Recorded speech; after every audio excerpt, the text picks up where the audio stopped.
owl cafes.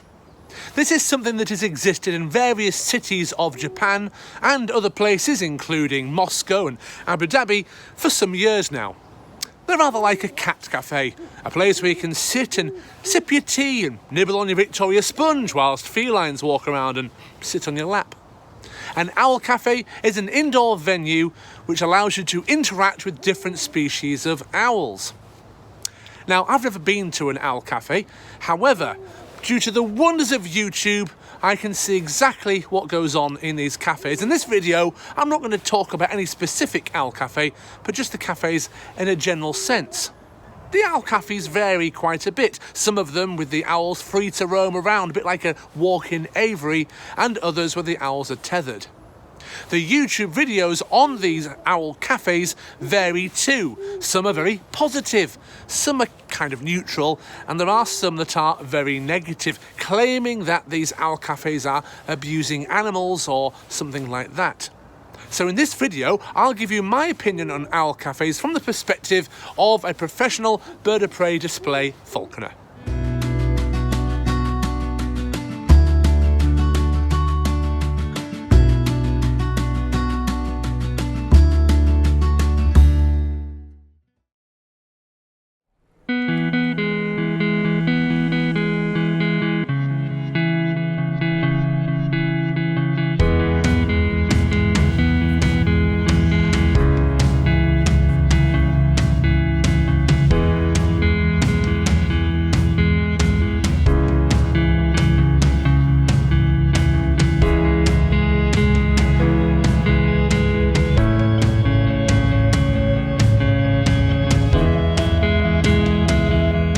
Owl cafes certainly get lots of response online from various different people, and some of the negative comments I've read include things like, "I was so shocked to see the owls tied up," or "I was captivated by the owls, but then after 10 minutes I felt disgusted at the way they were kept."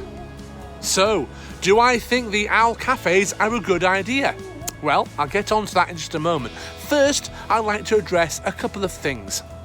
One of the most criticised elements of the owl cafes is the tethering of the owls.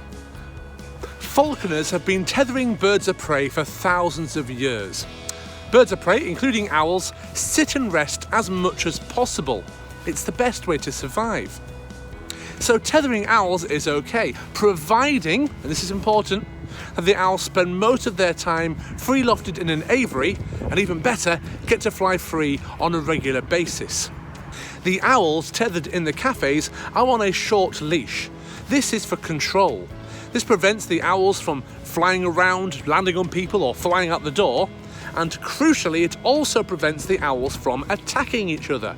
Yes, owls eat other owls.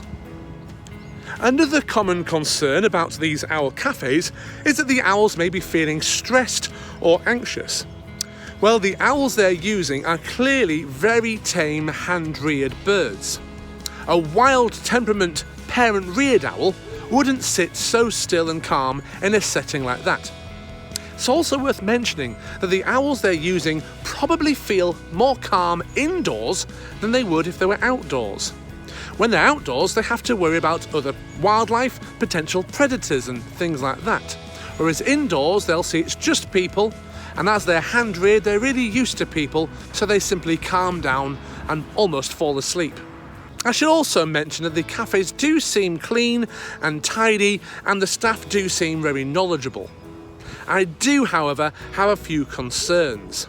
It's quite evident from the videos on YouTube that in these owl cafes, customers are able to go in, touch the birds, even stroking them on the head and on the wings.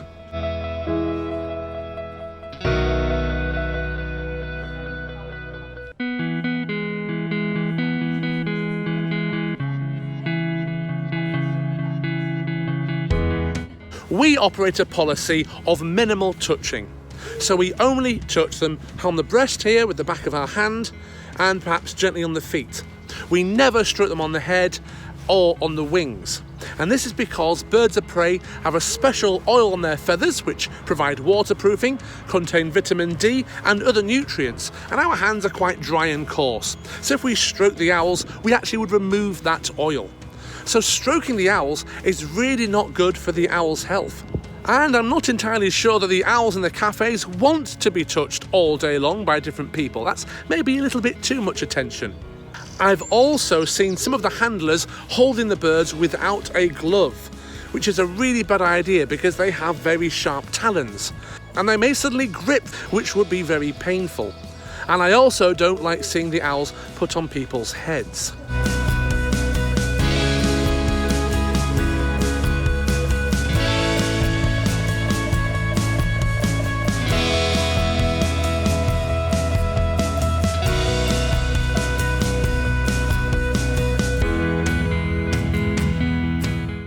I'm actually pretty happy to see that the owls seem pretty well taken care of and pretty used to all these people.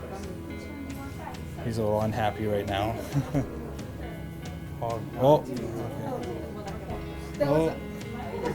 He missed me though, so excellent choice.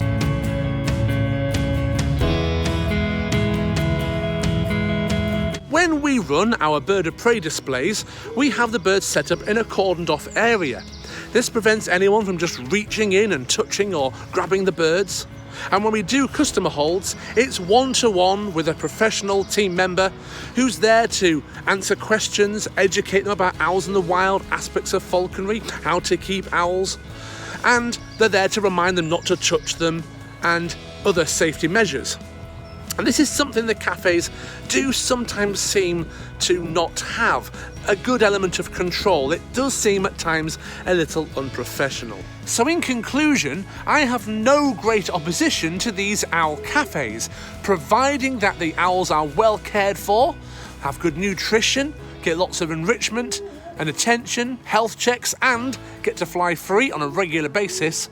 And as long as the staff there are knowledgeable, experienced zookeepers or falconers. And it should be the priority of those staff members to educate people there about owls in the wild and aspects of falconry and how to look after owls properly in captive care. So I hope I've explained that well, and if you've got any questions, please comment below and I'll try my best to answer them. Thank you for watching.